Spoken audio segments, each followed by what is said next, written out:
사사기 21장.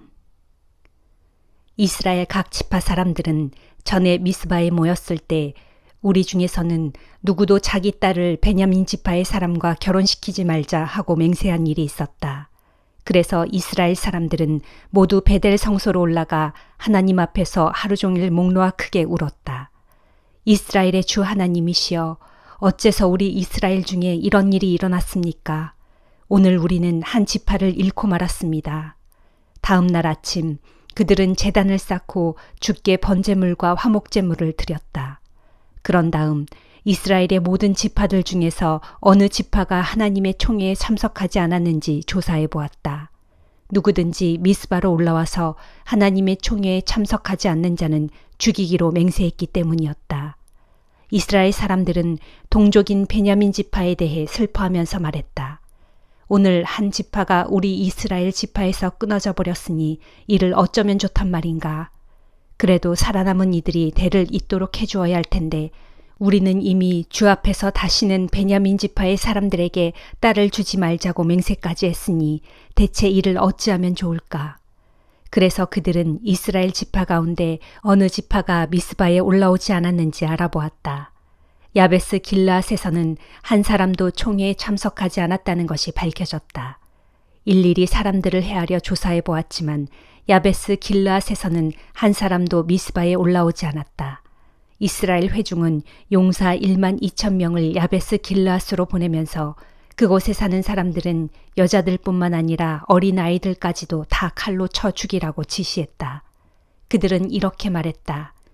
너희는 남자들뿐만 아니라 처녀가 아닌 여자들은 모조리 쳐 죽여라.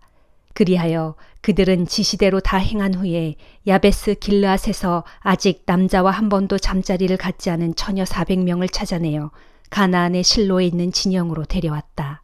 그런 다음 이스라엘 온 회중은 림몬 바위에 숨어 사는 베냐민 지파의 사람들에게 전가를 보내어 그들을 치지 않고 평화를 주겠다고 서약했다. 숨어 살던 베냐민 사람들이 자기들의 성으로 돌아오니 이스라엘 사람들은 그들에게 야베스 길르앗에서 끌고 온 처녀들을 아내로 맡게 했다. 하지만 처녀들의 수가 부족했다. 이스라엘 사람들은 마음이 아팠다. 주께서 이스라엘의 한 지파를 잃게 하셨기 때문이다. 그때 총회에 모인 장로들이 걱정했다. 베냐민 지파의 여자들이 다 멸망했으니 우리가 어떻게 해야 살아남은 베냐민 지파의 남자들에게 짝을 지어줄 수 있을까? 살아남은 베냐민 지파의 사람들도 자손이 있어야 이스라엘의 한 지파가 없어지지 않게 될 것이다. 우리 딸들을 그들에게 시집 보낼 수는 없는 일이다. 우리 모두가 베냐민 지파의 사람들에게는 딸을 시집 보내지 말자고 맹세를 한 처지가 아닌가. 그때 그들은 한 가지 묘안을 짜냈다. 때마침 해마다 실로에서 지키는 주의 절기가 다가오고 있었다. 실로는 베델에서 세겜으로 가는 큰 길 동쪽에 위치해 있는 마을로 베델의 북쪽과 르보나 남쪽에 있었다. 이스라엘 장로들은 살아남은 베냐민 지파의 남자들에게 이렇게 말했다. 이것들 보시오. 그대들은 포도원에 숨어 있다가 실로 처녀들의 주의 절기 때 춤을 추려고 나오거든 포도원에서 뛰어나가서 마음에 드는 처녀를 붙들어 베냐민 땅으로 데리고 가시오. 처녀들의 아버지나 오라비가 와서 우리에게 따지면 그때 우리가 그들에게 말하기를 제발 그들을 도와줍시다. 베냐민 지파의 남자들에게는 딸을 시집 보내지 않기로 맹세했지만 그대들이 스스로 딸들을 그들에게 준 것은 아니니 그대들에게는 아무런 잘못이 없소 라고 할 것이오. 베냐민 지파의 사람들은 장로들의 말에 따랐다. 각자 절기 때 춤추러 나온 실로의 처녀들을 하나씩 붙잡아다가 자기 아내로 삼았다. 그런 후에 그들은 각자 자기네 지파 땅으로 돌아가서 성읍을 재건하고 그곳에 정착했다. 미스바 총회에 모였던 이스라엘 사람들도 저마다 자기 지파와 시족들에게로 돌아갔다. 당시에는 이스라엘의 왕이 없었다. 그래서 저마다 자기 뜻에 따라서 하고 싶은 대로 하면서 살았다. 사도행전 25장. 베스도는 총독으로 부임한 지 사흘 뒤에 가이사랴에서 예루살렘으로 올라갔다. 그때 대제사장들과 유대 지도자들은 베스도에게 와서 바울을 고발했다. 그들은 바울을 당장 예루살렘으로 보내달라고 줄기차게 요구했다. 그렇게 되면 그들은 도중에 잠복해 있다가 바울을 죽일 계획이었다. 그러나 베스도가 그들에게 대답했다. 바울은 지금 가이사랴에 감금되어 있고 나는 곧 그리로 돌아갈 것이오. 그러니 그 사람에게 무슨 잘못이 있거든 여러분 가운데 몇 사람이 나와 함께 가이사랴에 내려가서 거기에서 그 사람을 고발하도록 하시오. 총독 베스도는 여드레인가 열흘인가를 예루살렘에서 지낸 뒤 다시 가이사랴로 돌아갔다. 그리고 다음 날 즉시 바울을 불러내어 그에 대한 재판을 열었다. 바울이 나타나자 예루살렘에서 내려온 유대인들은 바울을 둘러싸고 여러 가지 무거운 죄목을 들어 그를 고발했다. 그러나 그들은 어느 하나도 증거를 대지는 못했다. 바울이 항변했다. 저는 지금껏 유대인의 율법을 어긴 일도 없고 성전을 더럽힌 일도 없습니다. 또한 황제를 거슬러 반역한 일도 없습니다. 그러자 총독 베스도는 유대인들의 환심을 사려고 바울에게 넌지시 물었다. 당신은 예루살렘에 올라가서 이 고발 사건에 대해 내 앞에서 재판받을 생각은 없소? 바울이 총독에게 대답했다. 저는 지금 황제의 법정에 서 있으니 여기에서 재판을 받아야 마땅합니다. 총독 각하도 잘 아시다시피 저는 유대인들에 대해 아무런 잘못도 저지르지 않았습니다. 만일 내가 사형받을 만한 죄를 지었다면 나는 죽음을 피하지 않겠습니다. 그러나 이들 유대인들이 고발한 내용이 사실이 아니라면 어느 누구도 저를 이 사람들에게 넘겨주어서는 안 됩니다. 저는 황제께 상소합니다. 그러자 총독 베스도는 배심원들과 협의한 후에 말했다.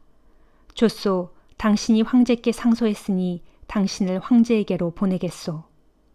며칠 후 아그리빠 왕이 누이 버니게와 함께 총독 베스도에게 인사를 하려고 가이사랴에 왔다. 그들이 여러 날을 가이사랴에서 지내는 동안 하루는 베스도가 바울의 사건을 아그리빠 왕에게 터놓고 말했다. 벨릭스가 내게 넘겨주고 간 죄수 한 사람이 있습니다. 얼마 전 내가 예루살렘에 갔을 때 대제사장과 장로들이 그 사람을 고발하면서 그를 처형해달라고 강력하게 요구해 왔습니다. 그때 나는 그들에게 고발하는 사람들 앞에서 자기를 변호할 기회도 주지 않은 채 유죄 판결을 내리는 것은 로마의 관례가 아니라고 대답해 주었습니다. 그리하여 유대인들이 바울을 고소하려고 여기까지 따라왔을 때 나는 그 다음 날로 재판을 열고 바울을 법정으로 불러냈습니다. 그러나 그 사람에 대한 유대인들의 고소 내용은 내 예상과는 전혀 달랐는데 내가 짐작했던 죄는 하나도 들춰내지 못했습니다. 대신에 그들의 고소 내용은 유대인들의 자신의 종교적인 문제와 예수라는 죽은 사람에 대한 일이었는데 바울 그 사람은 죽은 예수가 다시 살아났다고 주장했습니다. 나는 그런 종교적인 문제를 어떻게 처리해야 할지 몰라 몹시 난처 있습니다. 그래서 바울더러 예루살렘에 올라가서 재판을 받을 생각이 없느냐고 물었습니다. 그러자 바울은 로마 황제에게 상소를 했습니다. 그래서 나는 황제에게 바울을 보낼 준비가 될 때까지 그를 다시 감옥에 가두어 두라고 일단 명령했습니다. 그러자 아그리빠 왕이 베스도 총독에게 말했다. 그래요? 그렇다면 내가 직접 그 사람의 말을 들어보고 싶소. 베스도가 대답했다. 좋습니다. 그럼 내일 그 사람을 만나 직접 들어보도록 하십시오. 이튿날 아그리빠 왕과 버니게가 화려한 의상을 갖추고 로마 군대의 고급 장교들과 그 도시의 유지들과 함께 법정으로 들어섰다. 베스도의 명령으로 바울이 감옥에서 끌려 나왔다. 베스도가 말했다. 아그리빠 왕이여, 그리고 이 자리에 참석하신 여러분, 이 사람은 이 지역의 유대인들과 예루살렘에 사는 유대인들에 의해 사형에 처해야 마땅하다고 고발당한 사람입니다. 그러나 내가 조사해 보니 그 사람에게서는 사형을 언도할 만한 죄를 찾을 수 없었습니다. 그런데 이 사람이 스스로 이 사건을 로마 황제에게 상소했기 때문에 나는 그 사람을 황제에게 보내기로 결정했습니다. 하지만 황제에게 어떤 내용을 써보내야 좋을지 모르겠습니다. 그래서 오늘 이 사람을 여러분 앞에, 특히 아그리빠 왕 앞에 데리고 나온 것입니다. 이제 여러분이 그를 신문하시게 되면 황제 앞에 써올릴 확실한 자료를 얻을 수 있을 것이라고 생각합니다. 죄수를 황제에게 보내면서 그의 죄목조차 구체적으로 명기하지 않는다는 것은 상식과 이치에 맞지 않는 일이기 때문입니다. 예레미야 35장. 요시야의 아들 여호야김이 유다 왕위에 올라 나라를 다스릴 당시 주의 말씀이 예레미야에게 내렸다. 예레미야야, 너는 레갑 집안의 사람들에게로 가서 그들을 성전의 한 방으로 데려와서 그들에게 포도주를 마시도록 내놓아라.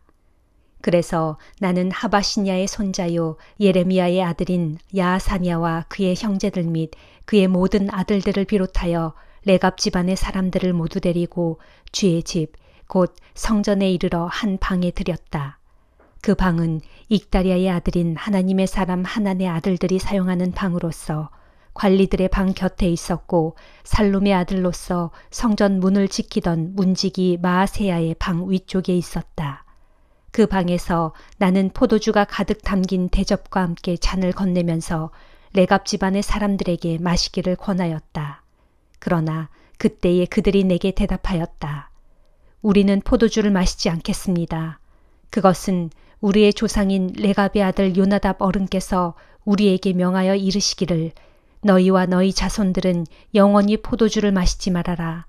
너희는 또 너희를 위해 정착할 집을 짓지도 말고 곡물의 씨앗도 뿌리지 말며 포도원을 일구거나 소유하지도 말고 평생 동안 천막을 치고 살아라. 그래야 너희가 나그네로 머무는 이 땅에서 오래도록 살아갈 수 있을 것이다 하였습니다.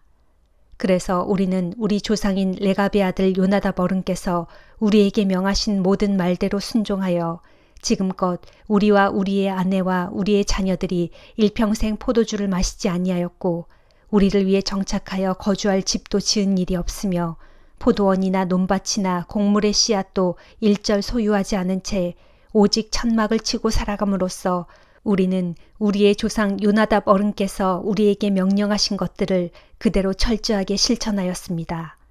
그러나 바빌로니아 왕 느부갓네살이 군대를 이끌고 이 땅에 쳐들어왔을 때 우리가 말하기를 갈대아 사람들의 군대와 수리아 사람들의 군대가 이 땅에 쳐들어왔으므로 우리가 어쩔 수 없이 잠시 동안 예루살렘 성읍 안으로 도피하자 하고 결정하였습니다. 그런 이유로 지금 우리가 예루살렘 성읍 안으로 들어와 살고 있는 것입니다. 그때 주의 말씀이 예레미야에게 내렸다. 너는 가서 유다 백성들과 예루살렘 주민들에게 이렇게 전하여라. 이르기를 전능하신 만군의 주 이스라엘의 하나님께서 말씀하셨다. 너희가 이제는 마음을 돌이켜 내 말을 듣고 내 교훈을 받아야 하지 않겠느냐. 보라, 레갑의 아들 요나답이 자기의 후손들에게 명령한 것은 그대로 지켜지고 있다. 그가 자기 후손들에게 포도주를 마시지 말라고 명령했으므로 레갑 집안의 사람들이 조상의 명령에 순종하여 오늘날까지 포도주를 마시지 않는다. 그런데 너희는 어찌하여 내 말에 순종하지 않는 것이냐. 내가 너희에게 반복하여 말하고 부지런히 권면했지만 너희는 내 말을 전혀 듣지 않았다. 내가 내 종 예언자들을 부지런히 너희에게 보내면서 이르기를 이제는 악한 길에서 돌이켜 너희 행실을 고치고 다른 이방 신들을 쫓아 섬기지 말라. 그리하면 내가 너희와 너희 조상들에게 준 이 땅에서 오래도록 살 것이다 하였다. 하지만 너희는 내 말에 귀 기울이지 않았고 내 말에 순종하지 않았다. 레갑의 아들 요나답의 후손들은 자기 조상의 명령을 그토록 잘 지키는데 이 백성은 내 말을 듣지 않고 나의 명령을 도무지 지키지 않았다. 그러므로 전능한 만군의 주 이스라엘의 하나님인 내가 말한다. 보라, 내가 이제 유다 백성들과 예루살렘 주민들에게 예고하였던 모든 재앙을 그들 위에 그대로 다 내리겠다. 그것은 내가 그들에게 거듭 말했지만 그들이 전혀 듣지 않았고 내가 그들을 애타게 불렀지만 그들이 도무지 응답하지 않았기 때문이다 하여라. 그런 다음 예레미야는 레갑 집안의 사람들에게 이렇게 말했다. 전능하신 만군의 주 이스라엘의 하나님께서 말씀하셨다. 이르시기를 너희 레갑 집안의 사람들은 너희 조상 요나답의 명령에 순종하였고 그의 가르침에 따라 살면서 그가 명한 모든 것들을 그대로 실천하였다. 그러므로 레갑의 아들 요나답의 자손들에게서 나를 섬길 사람들이 영원토록 끊어지지 않고 계속해서 나올 것이다. 이는 이스라엘의 하나님인 나 주의 말이다 하여라. 시편 7장.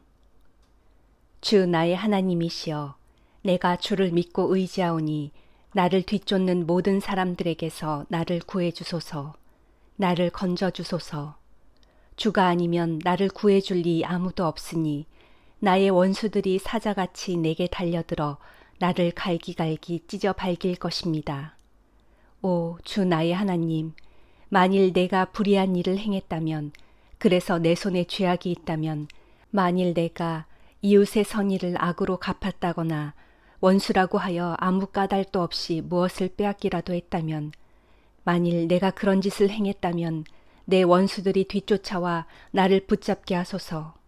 그래서 원수들로 내 생명을 짓밟게 하시고 내 영광을 땅에 떨어지게 하소서. 주여, 분노를 바라시어 이제 일어나소서. 원수들이 저렇게 미친 듯 마음대로 날뛰고 있사오니 어서 일어나 저들의 기세를 꺾어주시고 저들에게 공의의 심판을 베풀어 주소서. 세상 문 민족들을 주님 앞으로 모이게 하신 후 주께서 법정의 높은 자리에 오르셔서 그들을 다스리고 판결하소서. 진실로 주께서는 세상 문 민족들을 올바로 심판하시는 분이오니 나의 의로움과 나의 신실함에 따라 나를 옳게 판단해 주소서. 못된 짓만 일삼는 악인들을 이제는 제발 끝장내시고 오직 의인들을 굳게 세워주소서. 의로우신 하나님, 주께서는 참으로 사람의 마음속까지도 낱낱이 꿰뚫어 보시는 분이 아닙니까? 하나님께서는 나의 방패이시며 마음이 올바른 자를 구해주시는 분. 하나님께서는 공의로운 재판장이시며 악인을 향해 날마다 진노하시는 분. 그분께서는 죄악의 길에서 돌이키지 아니하는 악인들을 다 쓰러뜨리시려고 칼을 예리하게 갈고 활시위를 힘차게 당길 준비를 하신다. 악인들을 고꾸라뜨려 죽이시려고 무서운 무기를 준비하시고 불붙은 화살로 악인들을 겨냥하고 계신다. 보라, 악인이 죄악을 잉태하여 스스로 재앙을 낳고 거짓을 출산하는구나.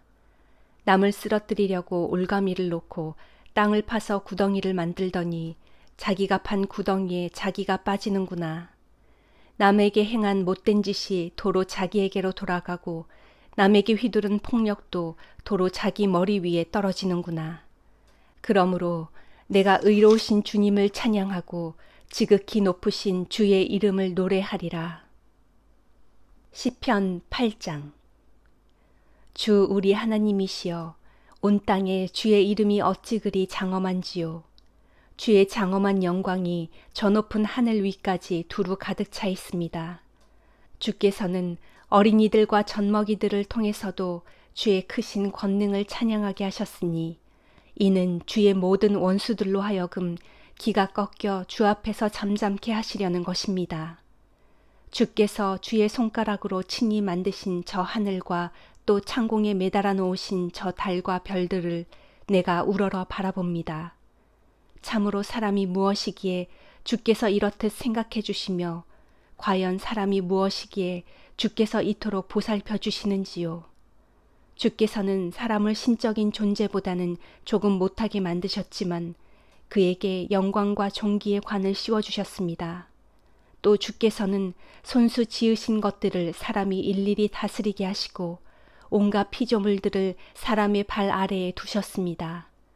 곧 주께서는 모든 가축들과 들짐승들, 공중의 새들, 바다의 물고기들, 그리고 물길 따라 두루 움직이는 온갖 것들을 다 사람에게 맡기셨습니다.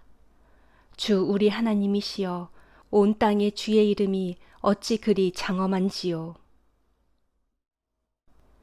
아멘.